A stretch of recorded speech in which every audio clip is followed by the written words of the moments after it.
So we'll get some of this cranking first. So actually, do you want to introduce yourself? Tell everyone your name and what you do. So my name's Oakley Abela. What do I do? Lots of things. Yep. I actually work in HR. Yep. So I've spent a lot of time within mining and construction, and more recently moved into defence. Yep. So quite well travelled. Thank you, sir. And so this first beer, what I've done today for the podcast is I've gone to Little Bang, which is at Stepney, and only grabbed their beers. So I've had this one and this one, but not the others. These are new to me. So did you go to high school around here, like northeast? Yeah, so I started high school at St. Paul's, and then I left and went to Norwood. Yep. I actually didn't finish school, so I decided I wanted to be pretty cool.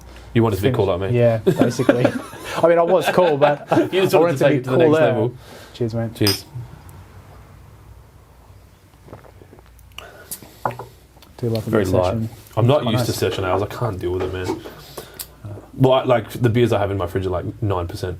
Yeah. So for a 3%er, but that's good. I think it's been good to see the sessionables.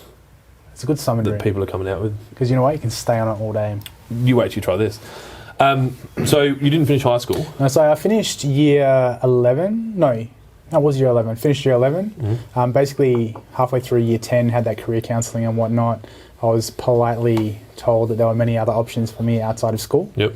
I didn't really take too much stock of it because I was always a relatively smart kid. It was just I didn't want to apply myself. Same as me. So I would rather be out running amok and Yep. experimenting and doing all other kinds of things than being at school. So finished year 11, passed all my exams, went bad grades but went good by any So stretch. say stage 1 would have been then? Yeah, That's what essentially. it's called, yep. And then just never went back. No shit. Yeah. So It's like, So- hey, we've got your seat here, but you're not here. essentially. Yeah. So you didn't need a higher level education to get to do what you're doing now? So if I go back to when I left school, I was actually working hospitality. Yep. So I started working hospitality, picked up the hours.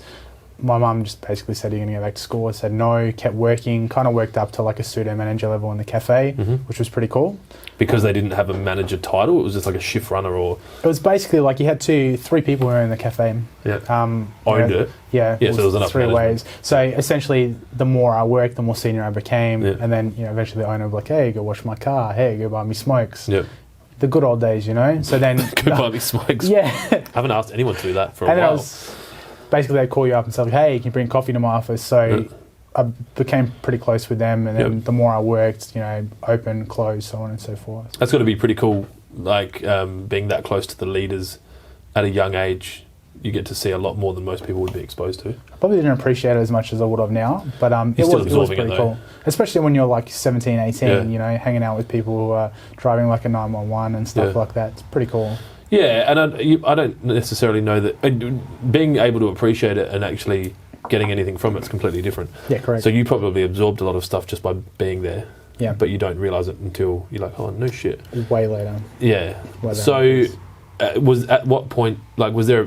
So you didn't grow up going, when I'm older, I'm going to hire people and help them grow in business. Like, it wasn't... No, it's like... HR wasn't a... I didn't even know what I wanted to do. I was kind of meandering around for a bit, just doing a bit of this, bit of that. Moved from hospitality into retail. Yep. And then it was when I was in retail, I actually worked for OPSM. Yep. So I was at OPSM for about 4.5 years. So I'd started off there, I was a bit shaky, I was still quite young, going out all the time. Doing what?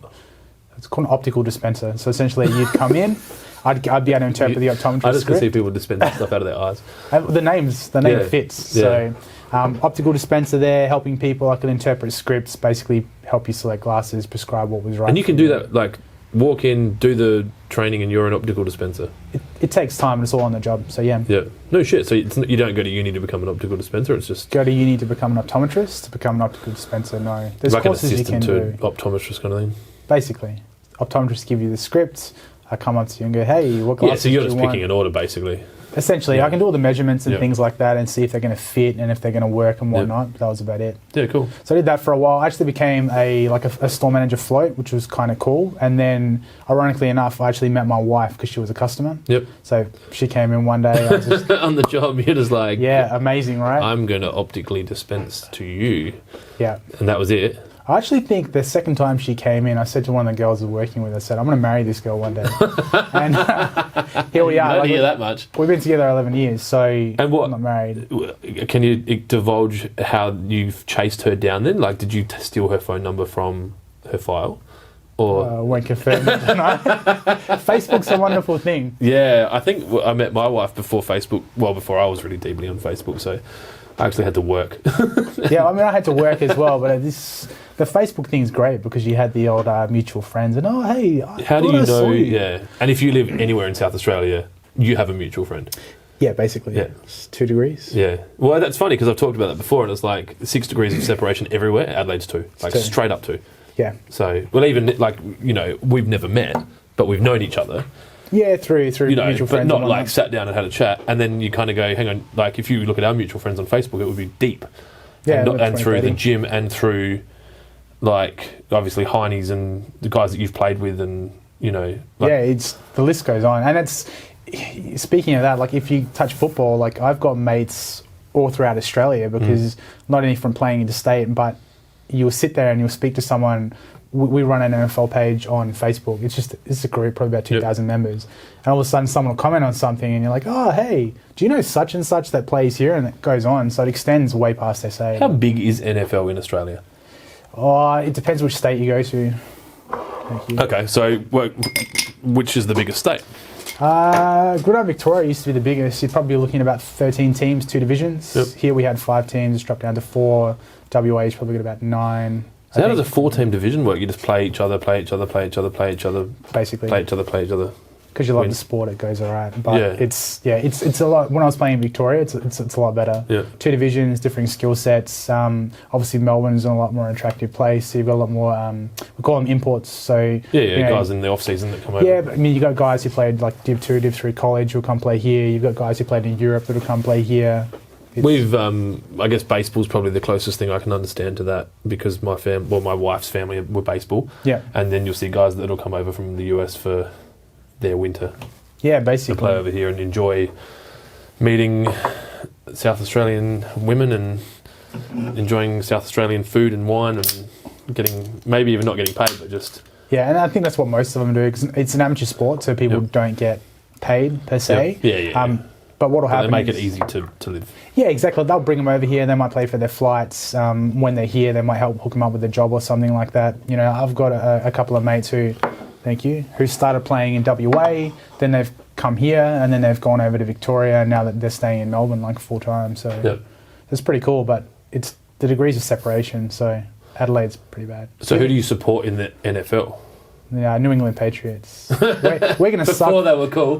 Look, I won't lie. I started watching the sport. So were you a bandwagon Patriots fan? Patriots lost the first year that I started following them. So, and then won like everything.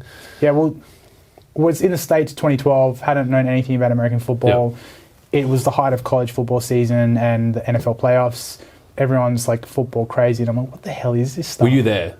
Yeah. Okay, so this is how you fell in love with the sport. Yeah, so I was going like, what the hell is this? Because I was a basketball guy. Yep. And then we've travelled around America. One of the last stops was Boston, and Boston's like Patriot mad. Yep. And I remember saying to my wife, like, we should probably check out a football game. We've gone to all these NBA games. She's like, I'm not interested. So I thought, okay. I asked the concierge, I said, hey man, like, is it worth going to a football game? Like, I don't know anything about it. He's like, man, do it. Yeah, because of the amount of people and it's insane. The whatever you want to call it. Do you want some of this? So that's not bad. That's Duffy's hand reaching across. So the next beer we're having is called the Pinkening. It's a hibiscus session sour by Little Bang Brewing in Stepney. Anyone watching this in Australia, Little Bang are now selling their beer online. This is not a paid ad. I just like the guys, and their shops where my shop used to be. So I used to have an irrigation shop in Henry Street. They're down the road from that. So I think I can remember this being like a rosé, but yeah. Rosé, or if you want to get like Lollytown, it's like a warhead. It's not a rosé. they had. I'm sure there was another one I had that was like that. Quite nice. Yeah, it gives people that aren't deep hop fans and deep beer fans something to drink. Like, this is jumping ahead, but I'd never seen that before, and I was like, "What's the go with this?" He's like, "Oh, that's." I said, "Is it your?" I kept just like, "Is it this? Is it that?" He's like, "Yeah." It's like the East End draft. So it's a blue can, not a red can. Nice. So it's basically the beer they made for guys. It's the upper class West End. Yeah, it's the beer they made for guys and girls to drink when they go there that don't like craft beer. I don't want to drink this shit. I hear of that. Have some of this. So when did the US? That was after. So it was like 2012. So I've spent the money that I would have spent on my wife's ticket for mine. Sat like row 6 in a playoffs game. Oh, so you double ticketed kind of thing. Like you went. Well, I was going to buy this all using 2 tickets, StubHub. So I sat there and went, I would have spent 300 each. I was We're going to go 600 on mine. Ended up rather than saving that 300 and doing something nice for the wife. You're only Once there in a once, lifetime, right? yeah. So I'd gone there and I'm watching it play. Atmosphere is incredible. I was super, super drunk. You know, as soon as you tell people that you're Australian, like, I'll buy you a get beer. this guy. So, you know, like I had guys feeding me whiskey and stuff before I even got into the game. And then when I was watching it, I was just like, how can these people be like 6'3", 6'4", 120 kilos and move the way they do? They're fast. And that was it. I was hooked. Yep. And then New England actually lost the next week. But to be fair, like if I had gone to a game in like Baltimore or Denver or San Fran, I would have followed whoever I watched. The first team. I just got lucky. Yeah. Really lucky. Yeah. So That's obviously Gary V is someone that I follow on social, and he's a New York Jets fan, like the Jets hardcore, do suck though. and he loves that. Yeah. And he fucking hates the Patriots, like hates Tom Brady, hates the Patriots because they've been so. Like I think they might have knocked the Jets out in a playoff game, like a long, 10 or 15 years ago or whatever it was. Oh, they've run that division for as long as Until I've been now. following football. Yeah, well, I mean, the argument is that Buffalo probably come up. No, I've got my theories, but I think New England won't be successful for a very long time. Yeah. It's a dynasty, right? Well, Gary V's goal is to make enough money to buy the New York Jets and then win 7 Super Bowls and then die. Yeah, That's his goal. Good luck with that. It's the Jets, man. Yeah, mate, I've seen Gary V do some crazy shit, man. I wouldn't underestimate the guy. But so the OPSM. So OPSM, met my wife, finally got talking to her and Tricked her whatnot. into marrying you. Yeah, well, she was at uni at the time. So when she was at uni, look, I'm European, and it's going to sound a bit chauvinistic, but I thought, like, if I'm going to end up with this girl, like, I want to be the breadwinner. I want to make sure she knows I how want to to cook. contribute, right? This is horrible. Oh, it's terrible. Yeah. But that was just my mentality. I didn't want to be better than my wife. I just wanted to be able to contribute and provide. So she was going to uni, so she was going to be like super successful. Yeah, she was doing like a branch of a law degree. Yeah, and you ruined it. Yeah, and then I fell in love thought, with you. you know what? Like, I can't do this. So I looked into ways I could get into uni, and then I looked at what I wanted to do, and I figured I always like people and the human interaction. So it was either marketing or HR. HR, like... So broad. That was probably the one thing. It is broad.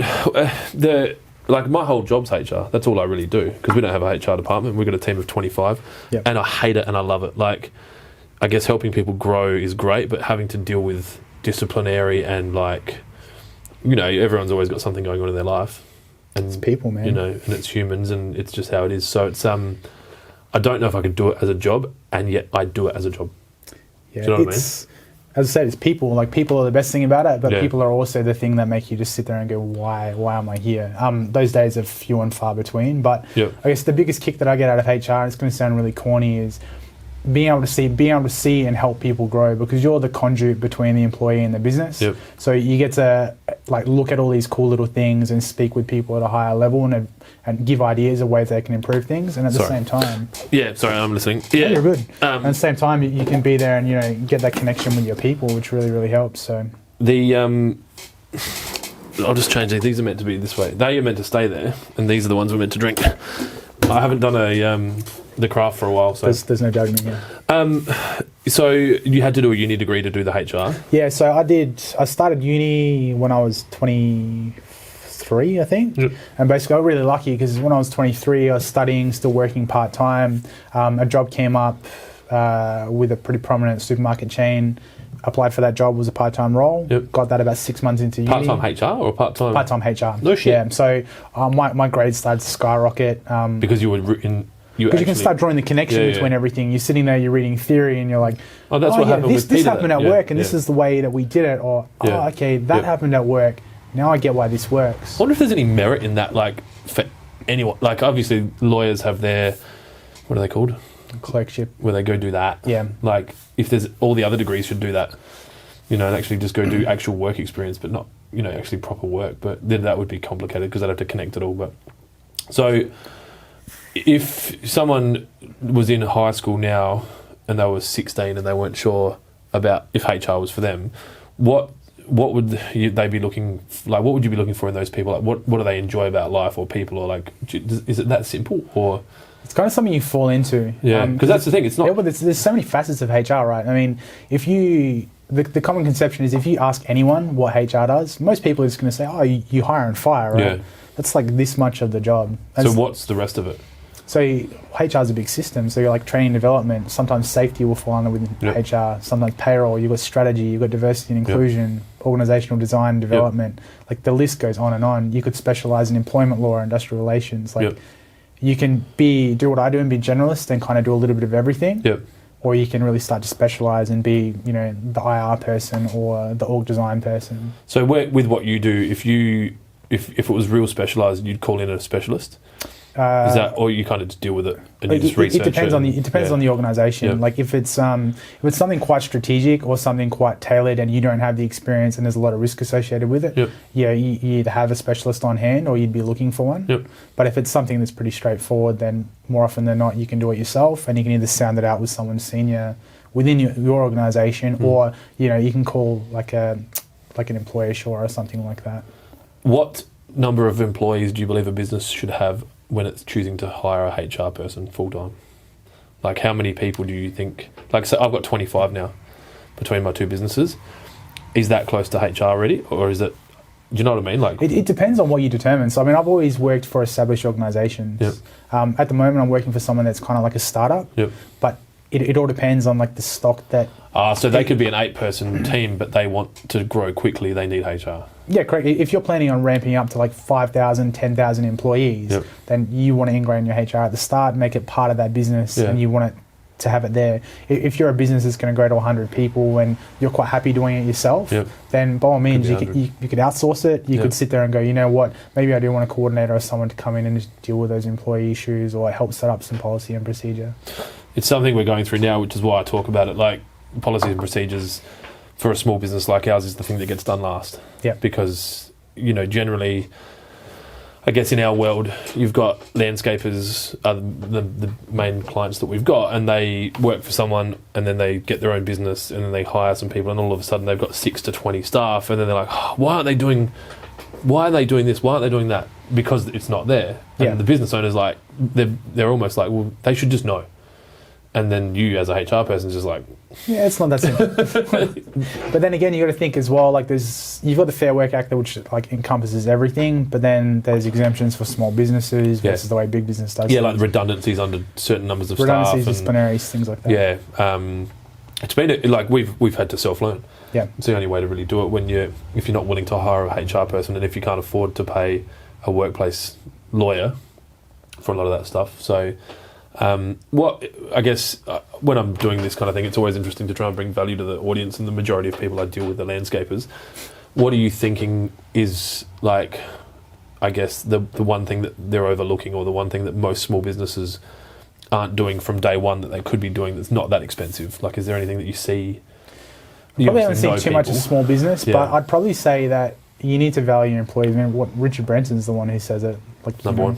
You look after your employees will look after you. And I think that's the mindset that people need to have. Like, your employees are a resource, but that resource is something that returns for you. They're not just something for you to just... Well, you can't do it without them. Exactly. And I think sometimes people get caught in that trap where they're just like, you know what, if you leave, I'll just get someone else, or this person's not doing what I want them to do. So instead of investing that time with them because they have an intimate knowledge of my business... I haven't experienced it, but I've seen it. They had a... oh, gosh, come on. There's obviously lots of different data around, like, the cost of losing an employee. Yeah. Do you have, a position on that? Like... to rehire a staff member? It all depends on the organisation. Like, you could do a cost analysis where you might work out... I got a few fancy spreadsheets and whatnot that will help it and do all your on-costs. You factor in cost of recruitment, factor in pre-employment, and then the time it will take to train someone from woe to go, times that by how many people you're turning over, by everywhere else. We could be talking millions. We could be talking tens of thousands. We could be talking about hundreds of thousands. It all depends on the industry, the organisation. Yeah, there's so many variables, aren't there? Because as you're talking, I'm thinking. Then there's also how long it takes for them to kind of assimilate with the business, and then how long it takes for them to and that's all the stuff that you can't really measure as well. You're just going, recruitment costs this much thousand per person.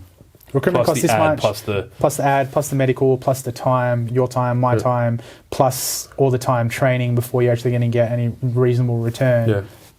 But it starts to get really interesting when you go, right, well, you might think you're only replacing 2.7 people every month, but then you start timing that between like 40 locations, that number starts to creep up. Yeah. And that's why like we'll come in from a HR standpoint, not where I am now, but in general, and go, right, hey, we've noticed this. Have you ever considered maybe doing these things because your cost outlay will be this, but you know the potential to minimise that risk is far outweighs that. It's yeah, that makes sense. The medical side of things always intrigues me. I've never done it. Yep. Is that just a kind of a standard thing now for most big businesses? Is that what you're seeing?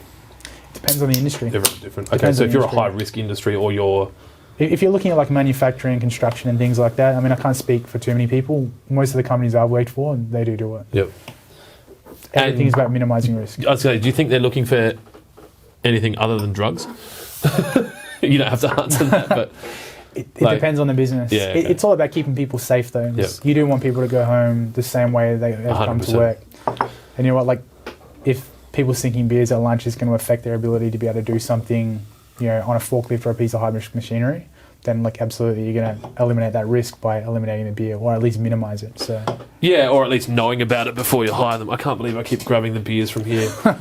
That one's cold. This one won't be. So this is the East End Draft Australian Lager by Little Bang Brewing. 4.8% ABV. That's it. 1.4 standard drinks. I spoke to the guys. 1.4. So what? It must be stronger. Yeah, 4.8%. That's about right. Vegan friendly. Friendly to vegans. Here you go. You're not a vegan, but you can try that one. So this was their take on the West End Draft, which I'm not sure if they want that being spoken about, but it's kind of funny. It's funny, I used to drink West End Draft like when I was 15, 16 and just destroyed it. Like I can't drink it. I think you could drink it if you're desperate. I'm never planning on being desperate. Wow. It's actually not bad. Yeah, it's like, better than the red tin. Yeah. Well, there's a lot more. Like I was talking to the guys when I picked this up, and a lot of the larger breweries have to get the beer to a point where it's replicatable or replicable. So they put it through so many filters that you're kind of getting down to not that real unfiltered like this. Yeah. You know, that's undercover fashion police 9 because it will be different to 8. Yeah. Because the temperature was different or the hops that they got, they couldn't get the same hops or whatever. Whereas, say, Coopers or West End or even Pirate Life now have to continue to duplicate it. Keep it in line. So how long? So you went to uni. Did you have to was Safe Stage 1 enough to get you into uni, or did you just do a test? I actually sat a stat test. Yep. So I did a test. Could I do that now? Yeah, anyone can do it. And would that give you Safe Stage 2? I don't think it gives you Safe. you just skip that component. It just means that you've got to pass to be able to get into uni. Yeah, I don't want to go to uni. But yeah, okay. Uni's not for everyone, and I think that's one of the traps that everybody falls into now, is that they keep putting pressure on their kids or pressure on their family members. Like, you need to finish school, you need to make sure you find a career, like you need to go to uni. Well, it's not for everyone. And you know what, just because you don't go to uni at 18 or just because you don't pick up a trade at 17 and decide to leave school, like it's not the end of the world. You'd be seeing that a lot more in HR now, I'm guessing, because I don't know, like if it's been different age groups, but if you're hiring people straight out of school, it's a life experience, right? Yeah, and I mean, I was thinking before when you were talking, I guess there's two sides to that, like what are you looking for in people's experience? But are there interview questions that you have that are your go-to questions? I've got one. You don't have to say it either. No, I've got one really weird question that I'll ask at the end of an interview. I don't actually do much recruitment anymore, so I'm kind of lucky. I've made my bones in that, but you go through the usual rigmarole and you're telling me who you are, what you do, and what you've worked on and so on. And then right at the end, I always just say if you could be a colour, which one would you be and why? And it's it throws some people right off, but then some people will just get it because all you're looking for is I don't care what the answer is. I don't care what you tell me what your boss is going to say. I don't care if you tell me that I'm loyal, I'm hardworking. Yeah. Everybody says that. What's your biggest weakness? I work too hard. Listening. So that's what I always ask, because some people will sit there and they'll describe themselves. Oh, I'm blue. All right, why are you blue? Because I'm cool, I'm calm, this and that, and then everything will kind of fall. Yeah. And they can't lie because that's just fallen out kind of thing. Yeah, because they don't really think about it. I'm listening to a book at the moment about Jeff Bezos and I guess the early days of Amazon, and I heard him ask a question like, why are manhole covers round? And then like, how many toasters are there in the United States? And just to see the kind of critical thinking that goes into their answer, like if people are like, I don't fucking know, like one. Yeah. Or if they're like, well, there's this many states and there's this many people in the state and everyone has one, and like whether or not it goes there. I'm going to start throwing some really stupid questions into my future interviews. Okay, and I think one of the girls I used to interview with used to say, if you had a teleportation device and 2 areas, where would you put them, be, and why? Like, I work and home just to get to work quick. Yeah. Who cares about that? Like, you're putting one over the other side of the world, right? 100%. Save that flight time. Yeah, somewhere in Greece. It's just something to break the ice. Yeah. What was the other one? Oh, one I ask a lot of people in our interviews now. I kind of don't want to say it actually now because people will come in. If they've done their research, it'll be good. What will you leave this job to do? Yeah, that's a good question. And they're like, oh, I don't know if I asked you. Yeah. And they're like, oh, no, I'm looking for a career. I'll never leave this job. Everyone's looking for a career. But I've had some other answers like, you know, if a family member was sick, I'd look after my family. And then you're like, oh, God, this is a good person. Like, because it's real. And you're like, I want people working here that will stay here if their family gets sick. Family comes second. We'll give you some time off to look after your family, but after that, like, that's it. Can't you do that at night? Yeah. It's like the poor road work guys. They're like, can't you do this at night? So if someone, so people, you finish your year, so you could have finished year 12. If you don't finish year 12, you go through that test. So it's that test. It'll give you like an aggregate grade, and then from there you can basically apply for a course. If the grade fits within there, I think they've got a certain component. That they'll be able to give out to people with the test. Yep. And once you're in, that's it. Yep. You got to maintain. It's got to maintain passing grades, and then you go from there. And but you'd have to maintain passing grades even if you did SACE, wouldn't you? Yeah. Like, it's all the same shit. Same thing. Once your foot is in the door, that's it. I'm so unaware of what happens at universities. It is not I wouldn't be able to tell you what happens at university today. Even now, like, I think unless you're going to a specialised field like law, does the degree really matter? That's been my big one, and I've said that and you know, I kind of want to produce more of this content because almost to do a professional series, and like I actually spoke to one of my lawyers today, and he's like, oh, what are you doing? And I was like, I've got to go do a podcast, and he goes, what's the go? And I told him what it was, and he's like, oh, nah, I wouldn't do that. I'm like, why? Like, let's have a couple of beers, talk about what you do. Not for everyone, but I think it would be cool to have an accountant, and then a lawyer, and then, you know, a landscaper, and then someone in HR. Everything's going to be different. The mindset's always going to be different. And even if I had 2 people in HR, you're going to bring different perspectives around your experiences because everyone has different ways that the world gets filtered, I guess. So different ways the world gets filtered, different experiences in the workplace. I mean, there might be different ways in client, you know. So what's the, I guess, pinnacle of HR? Like, you start your own business, or you just climb up? You can go into big corporates or whatever makes you happy.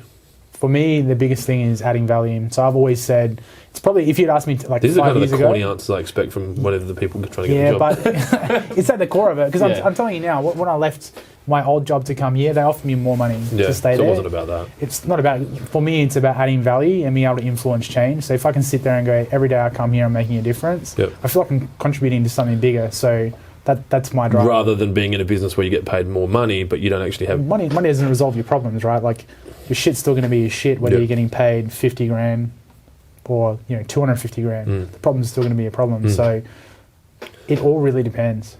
It's because like 5 years ago, I probably wouldn't have been saying, oh, I want to add value and I want to influence change. I was like, like I want to be at a senior level, or I want to be a manager. But probably because you hadn't earned enough. Like, there still has to be a minimum line, I think. And once you're above that line, then the numbers change. I think there's that kind of like, well, I need to be able to have enough money to have a comfortable home, and if that's what you desire, and have the car, and, you know, be able to put the kids through private school if that's what you desire. That line's there. Most of the numbers we're talking are like above that. So and if you move into a business like where you're not able to actually make decisions, and that's your desire to make change, then what are you there for? You're just a figure, not like you're just kind of a puppet that... Exactly. And then it's like, are you happy with being mediocre? Are you being happy with just coming in and like going through the motions, going, I could give more, but it's comfortable, it's close to home, like it... Because your job, there's a danger that you're just a shield for an owner. Sometimes, like, you need to fire this guy.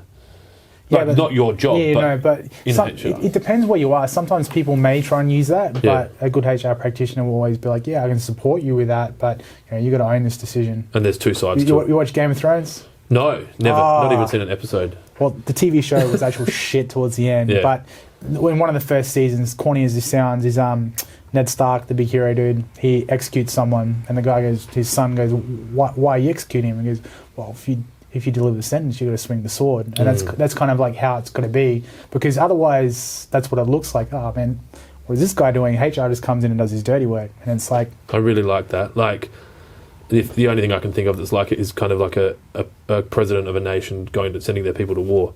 Yeah, they're not the people that are going out to war. They're just pressing the red button. But correct. I spoke to a client of mine the other day about human resources and some issues that they were having, and he's like, look, I just need to go deal with it. It's not pretty, but it's there, so I just need to go deal with it. And I think a lot of times, especially like a leader like me, I don't deal with it well. Like, I don't want to go out. No and have one those really difficult likes conversations. confrontation. But as more time has gone by as a business owner, I've realised that I have to have those conversations, because it's not about that difficult conversation with that one person. It's about the influence on the other 24, or protecting the other 24 from what could potentially damage the business's brand or the continual income and all that kind of thing. So do you have teams underneath you, or have you had that before? Every role that I've had, I mean, I've maybe had one where I've had a direct report, but it's always kind of been at that position where I can still kind of give some advice and guidance, but it's good. I'm not really accountable for anyone. Do you do like staff reviews? Is that part of the job?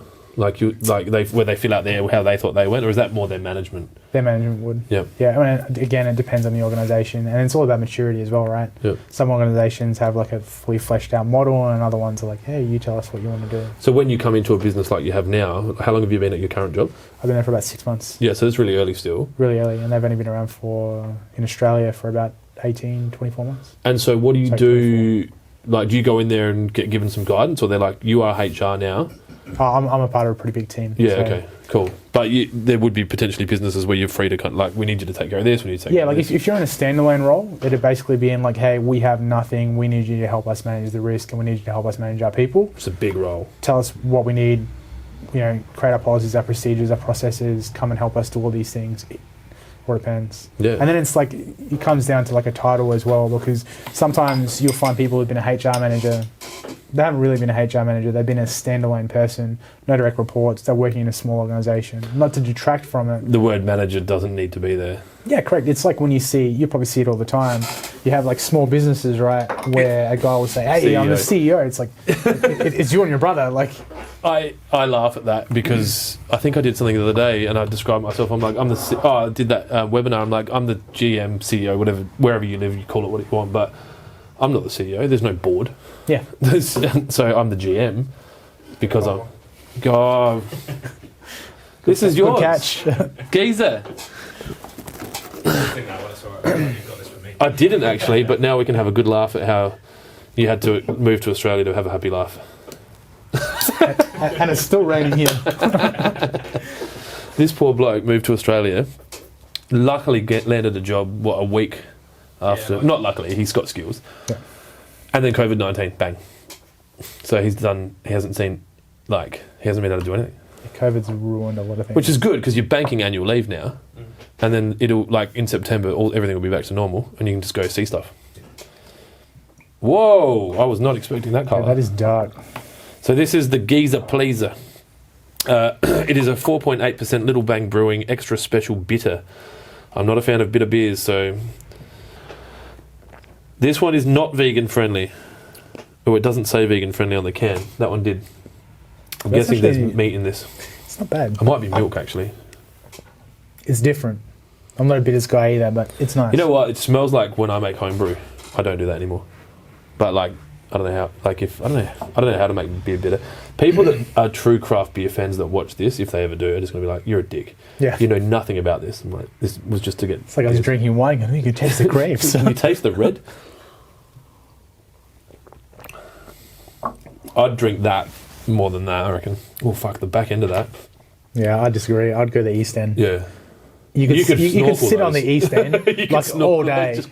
And that'd be like someone grab us another one. Fuck, have we gone through 2 cartons already? Yeah. Is anyone drunk? No. Yeah. That's basically like swimming pool beer. I made the mistake once, another craft brewery that I mentioned to you before. Yeah. We ended up getting a carton from them, and they're like 7-8%. Yeah. We went through a carton in a day. That was not pretty. The hangovers are bad, because especially when you get really flavoursome beer like that, which is only gentle. Yeah.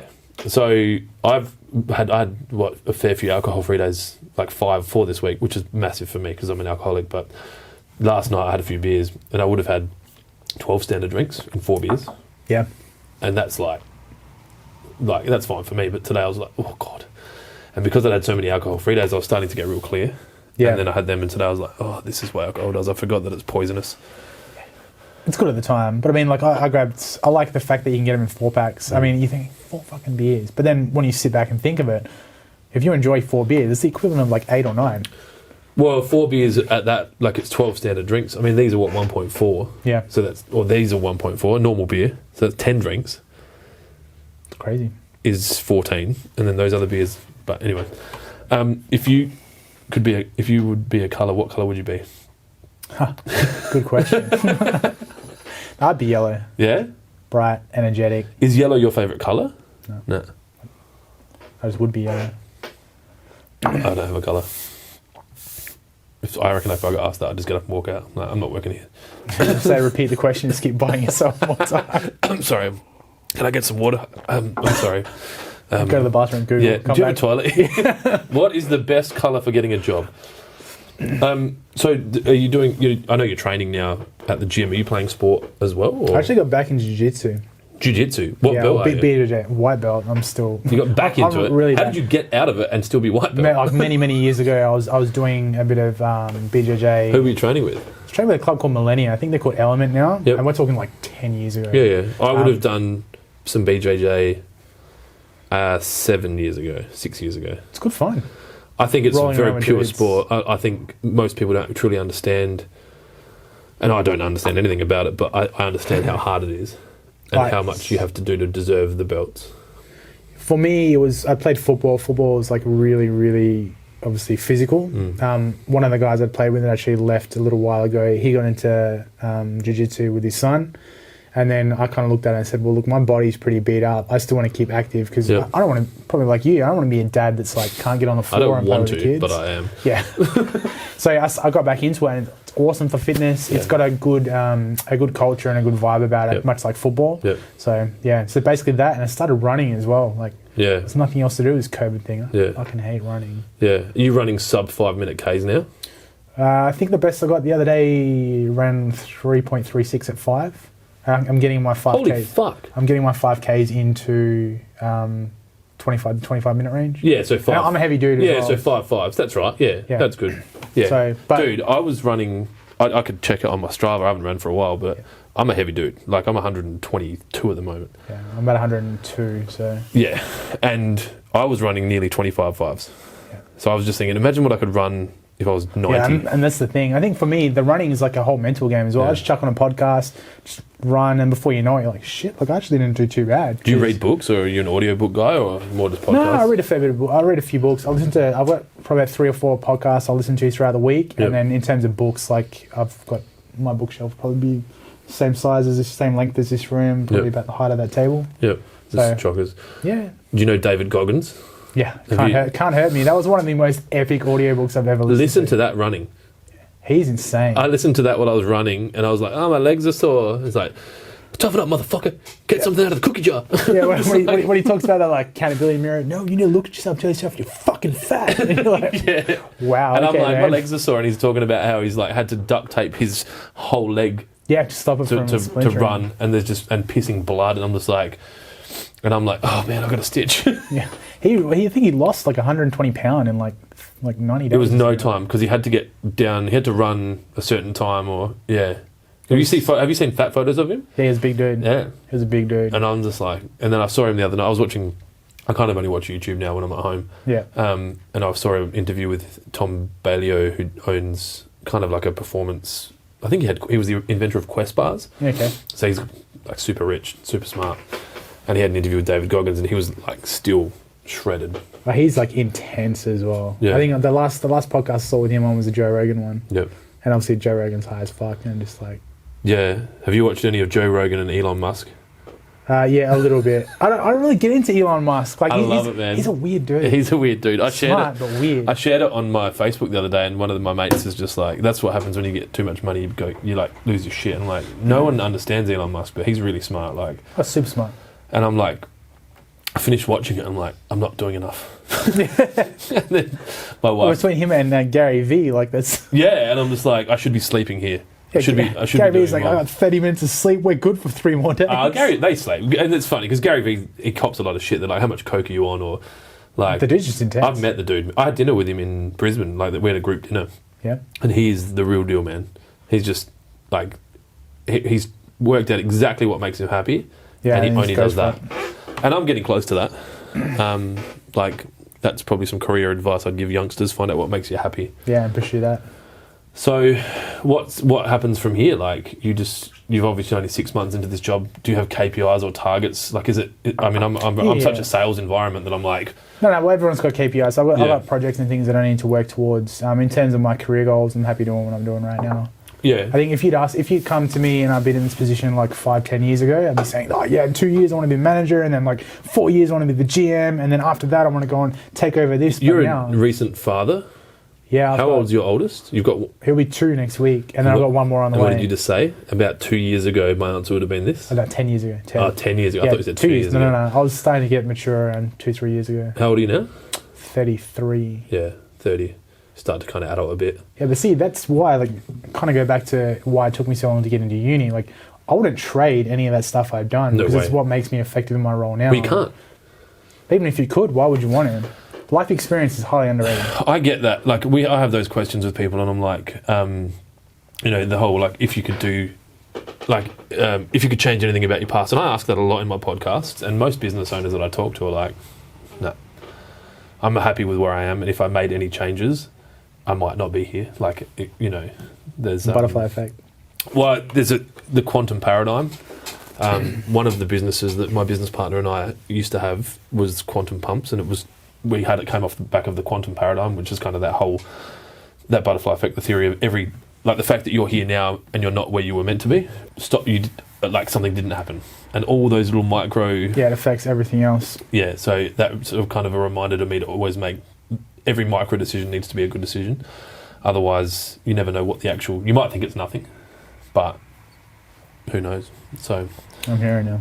So the last beer, we're approaching the end of this podcast, is one of my favourite beers. You've had it before. Indeed, I have. I'll probably drink the rest of the can. Have you had this, Duffy? Yes, you gave me one of these about 2 weeks ago. Yep. When we were moving Oh, that's right. Oh, yeah, we were doing that, weren't we? All right. So what's your beer usually? Like, if you were just to go buy a 6-pack and have some beers with some mates, what would you drink? As in, like, non-craft? Yeah, or it doesn't, either way. Like, I only buy craft now. So. Yeah, I mean, I only buy craft. I am hooked on Boozy Fruit, my big shed. Yep. Boozy Fruit and Californicator. I haven't had the Boozy Fruit. What is it, a New England? Yeah, I think it's a NEPA. Yeah, so you'll like this. It's amazing. Yeah, it's definitely a NEPA. That's a good beer. It's so good, That's eh? a good beer. I went and met the owner there, I don't know, middle of COVID. I was like driving home from railways. I worked non-stop for 30 days.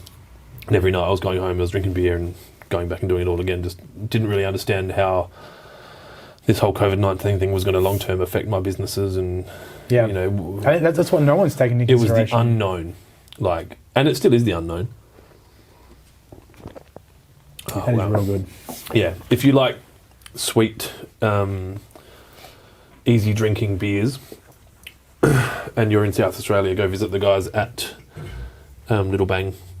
So it's 25 Henry Street, littlebang.com.au. They're a small business. I don't think they're going to have any lack of support because of the quality beers they make, but they're very purists about how they make their beer. I spoke to the owner, and It's a good beer. he doesn't. Yeah, they're picky about what they use and how their processes and how the beers taste and that kind of thing. We're actually going to do a collab with Railways, my other business, Yep. and Little Bang. So they're going to not a collab. I have no idea what the fuck I'm talking about. So they're just going to make the beer that I want them to. But we'll pretend you did. So it's good. We'll pretend I know what I'm talking about. I'll just take 2 beers in there and go make them taste like these 2. Yeah. Made a baby.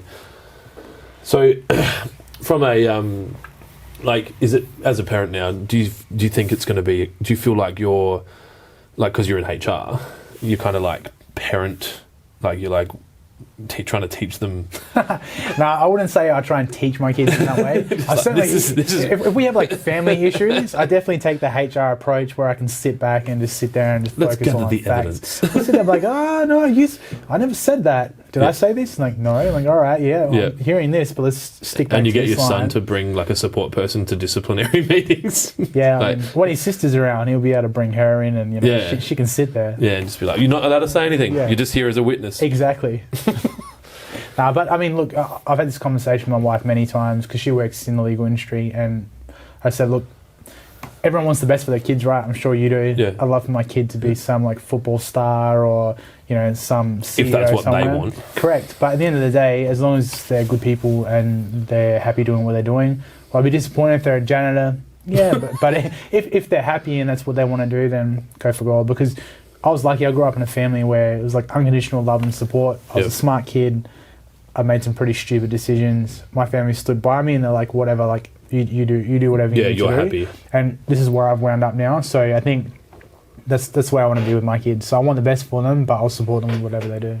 Yeah, If that's HR, awesome. If it's not, yeah. You love HR that much?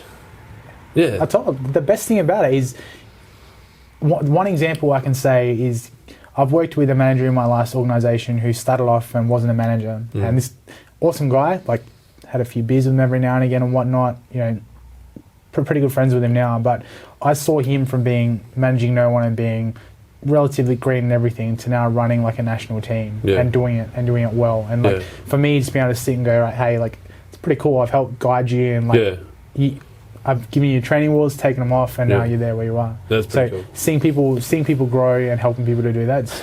I guess I do awesome. that too. But it's not HR. I don't call it HR. It's just being a business owner and watching the kids that have worked for me for 4, 5, 6 years that are now, kind of in their mid-20s or their late 20s, and they've made their life, and I guess so.